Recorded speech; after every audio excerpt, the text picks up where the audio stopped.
welcome to the NorthXshow Quickies for today. It's Friday, just a little bit north of Foreman, North Dakota on Highway 32.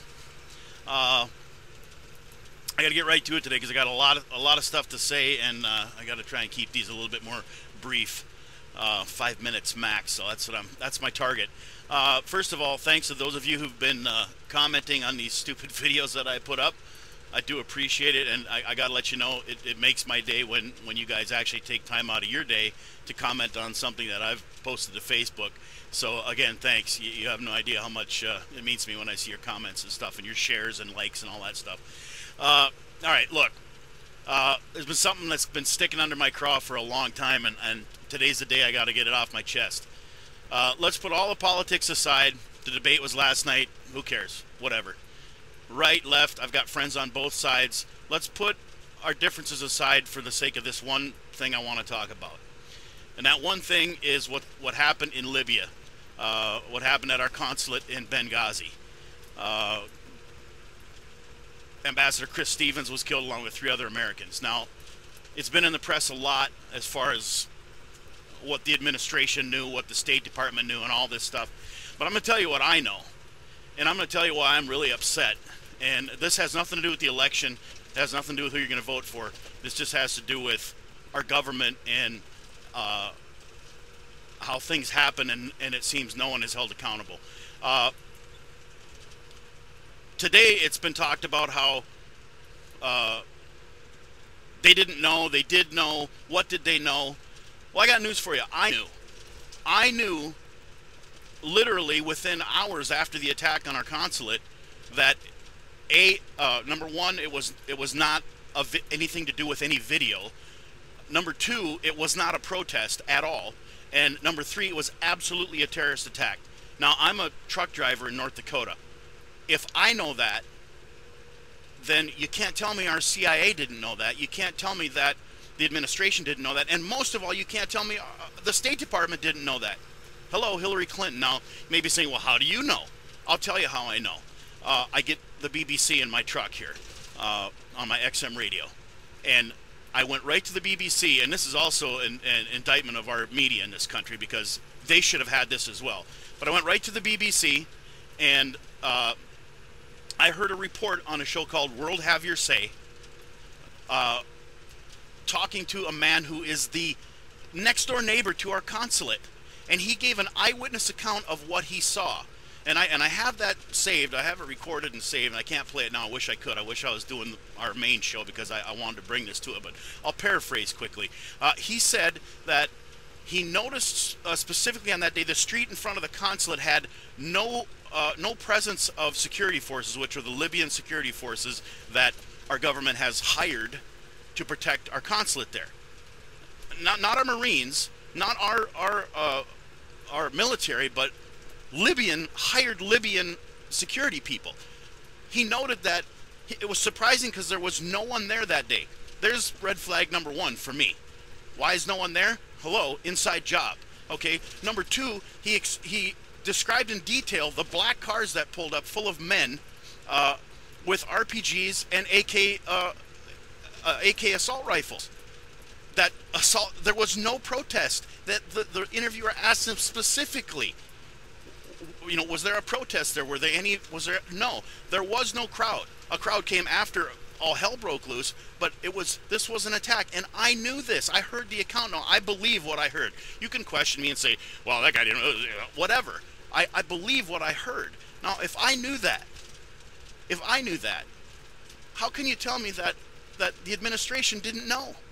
How can you tell me that the administration would blame a YouTube video? I knew that was all a bunch of smoke and mirrors as I listened to it, and it made me sick because I knew 4 people were dead. Okay, so along with that, I have a really good friend who recently retired from the military. His job was to guard our embassies. And I'm not even going to tell you all the places he did it, but he guarded embassies in a number of countries. When this happened, the next day, he messaged me, and he gave me the breakdown of how it's supposed to work, how we're supposed to be, how our embassies and consulates are supposed to be guarded. And it was nothing like what he explained. And his question was, why? What happened? He couldn't figure it out. And that's what I coupled those two things together, and I went, something is rotten here. But now let's fast forward 3 weeks, and we're having hearings, and there's capitulation. I got news for you. Hillary Clinton and the Obama administration are responsible for this. There's no two ways around it. And I'm not saying that from a political, my guy, your guy type of thing. This is real. This is a serious failure in our foreign policy. On the anniversary of 9/11, no Marines. And even the Marines that were guarding our embassy in Egypt had no ammo. That's a fact. That's not arguable. This is a foreign policy that is unacceptable to me as an American. I can't even tell you how much you can hear in my voice how much it bothers me. And my friend who recently retired from the military, he explained to me what the procedures are for if there's an attack on an embassy or a consulate. They are equipped, fully equipped, with non-lethal weapons, water cannons, beanbag shotguns, amongst a number of other things. None of those things were even used in Egypt, as people took. You understand this, people?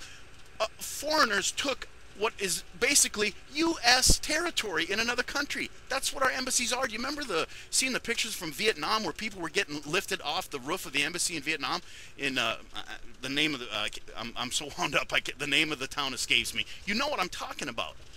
Why wasn't our military sent in immediately? This Ambassador Chris Stevens asked for more security. That's a fact now, and was denied. This to me is far greater than this election. It's far greater than just about anything I can think of. This is, to me, is really huge, and I believe we're going to get some answers, hopefully in the next few days and weeks to come. But it's got me really upset. Yeah, sorry, CB, forgot to turn it down. So anyway, as I come to the intersection of Highway 13, I gotta look, see how much time I got here. 7 minutes. All right, well, there you go. So what's the question? Boy, what's the question? I had the question formulated, but after that diatribe there that I just let out, I don't even remember what my question was. Okay, I guess here's the question. Do you believe this administration and the State Department are responsible? They're blaming the CIA now. We didn't know. We heard that last night. We didn't know. We didn't know they needed more people. Well, guess what? If you don't know, if you didn't know, isn't it your job to know? If you're the number one, or this is Joe Biden that said this, number 2 guy in the country, hello, it's your job to know. It's your job to know. None of us could perform our jobs. I couldn't perform my job with that much of a lack of understanding what's going on without getting fired. I would certainly get fired. Sorry, camera moved. All right, so there you go. Do you think the administration knew? I want to know your opinion on this. What do you think the truth is here? Did they know, and is it a cover-up? I believe it is. I believe it's a cover-up on an epic level, even as much or more so than Watergate, because there's 4 people dead. 4 Americans are dead. And with what happened in those countries, you know, it was a breach of our sovereignty in my mind. All right, there you go. I got a little wound up on this one. I usually try to stay kind of calm and mellow, especially for a Friday. I'm thinking, hey, I'll do just an easy one on Friday, but I couldn't let this go anymore because I'm hearing it over and over again. I'm hearing the news, and I'm like, this is bullcrap. I knew what was going on a day afterwards. I heard it myself. You tell me the CIA didn't know? Somebody knew. So where does the buck stop? That's what I want to know. The buck stops at the White House. It really does. All right, that's it. That's it for the week. We'll see you next week. Thanks for listening.